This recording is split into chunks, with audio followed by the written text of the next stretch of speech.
En breve vamos a conversar con Pedro Gamio, ex viceministro de Energía y Minas. Hay un problema pendiente en nuestro país y es la minería informal. Hoy se da la segunda reunión con distintos agentes. Participa, por supuesto, el Ejecutivo. Hay una mesa de trabajo que la va a integrar el Defensor del Pueblo, el presidente del Congreso de la República, representantes de la Comisión de Energías, también la Sociedad Nacional de Minería, representantes del Ministerio Público, del Poder Judicial y otros. Y lo que ha llamado la atención es que hay que recordar aquí un punto importante. El Ejecutivo señaló que se excluían a 50.000 mineros o 50.000 registros del Reinfo, que se había hecho una especie de depuración y que ya no iban porque se había detectado además que la mayoría de ellos tenía más de 4 años y no habían ido ni siquiera en un intento de proceso de formalización.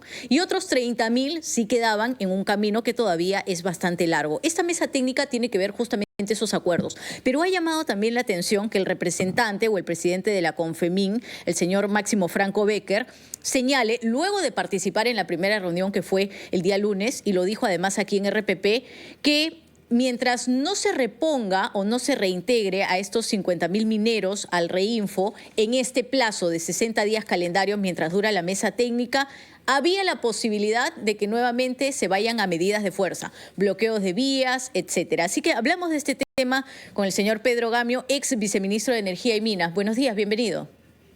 Buenos días, a sus órdenes. Señor Gamio, con el panorama, digamos, que tenemos hasta la fecha, hasta el momento, las declaraciones y además una especie, digamos, de salvavidas que ha lanzado el Ejecutivo porque han anunciado que los mineros excluidos van a poder presentar solicitudes de reconsideración hasta el lunes 21 de julio. ¿Qué debería suceder o cómo se debería avanzar en estas mesas técnicas? Hoy es la segunda reunión.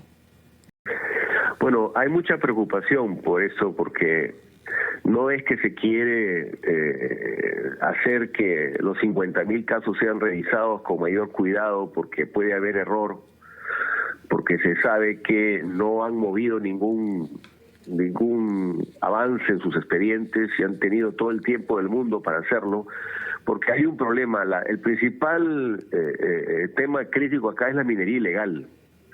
La minería ilegal está perjudicando severamente al país. Estamos hablando de muchísimo dinero que no paga impuestos, que no sigue un protocolo de respeto a las reglas de juego, que provoca trata de personas, amenaza la salud, la vida de muchos peruanos, entre ellos pueblos indígenas. Estamos hablando de que ahora, gracias a la medida que se ha tomado, ya no hay la posibilidad de utilizar el Reinfo como un salvoconducto para seguir desarrollando actividades fuera de la ley. Ya la SUNAT, por ejemplo, según una información pública, ya ha hecho 50 operativos con plantas de acopio y está el Estado comenzando a hacer lo que no hizo hace tiempo.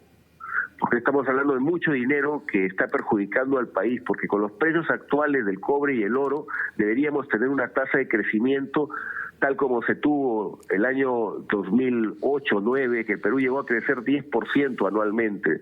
Acá no, acá hay un colador que se está haciendo que el Perú pirata, el Perú ilegal, esté poniendo en jaque a la gobernabilidad del país. Entonces, tiene que ser una tarea muy bien hecha, porque si retrocede el Estado, vamos a seguir con el problema grave de la sacada de vuelta, que es el tema principal, ¿no? Claro, porque los mineros ilegales, como usted lo ha mencionado, logran obtener este Reinfo y logran tener carta blanca para explotar en zonas prohibidas como la Amazonía. Pero en el caso de los mineros informales, ellos aducen que su principal traba para poder formalizarse es el famoso contrato de explotación, que lo tienen que firmar con los dueños de las concesiones. Y ellos han sido muy claros en solicitar de que se pueda revertir justamente estas concesiones en aquellos casos donde el dueño de la concesión o el titular, en todo caso, de la concesión no los explote directamente y se los entreguen a los que están ahí explotando, que en este caso son los mineros informales. ¿Cree usted que esa es una salida viable o allí el gobierno tendría que hacer una contrapropuesta?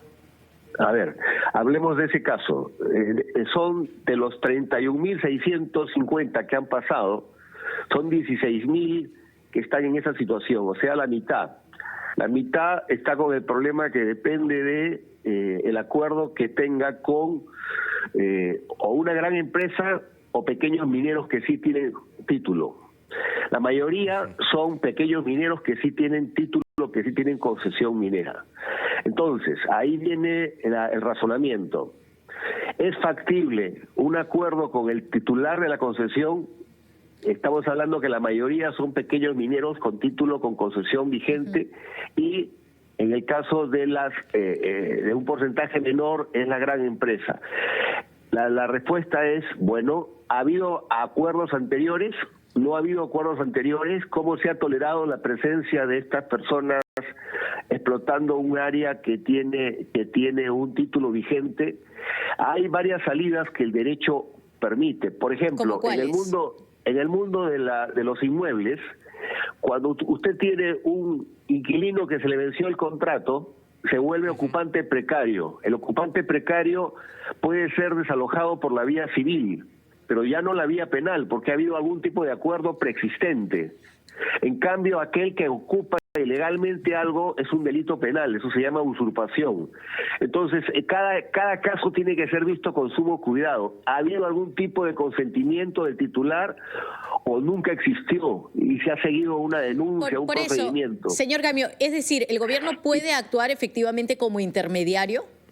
El gobierno puede actuar como una especie de perito que asista diciendo, miren, en este caso ha habido una ocupación precaria, pero acá se está sacando una producción y evidentemente el dueño, el titular, no ha seguido la debida diligencia, ha tolerado que esto exista.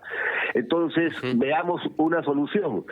Puede ser que llegue a un acuerdo o que el Estado diga, no, ante la ausencia de un acuerdo, el IGEMED y el Ministerio recomienda a estas familias ir a otras zonas donde los estudios acreditan que hay potencial, o ir a una zona que ya el título minero ha caducado.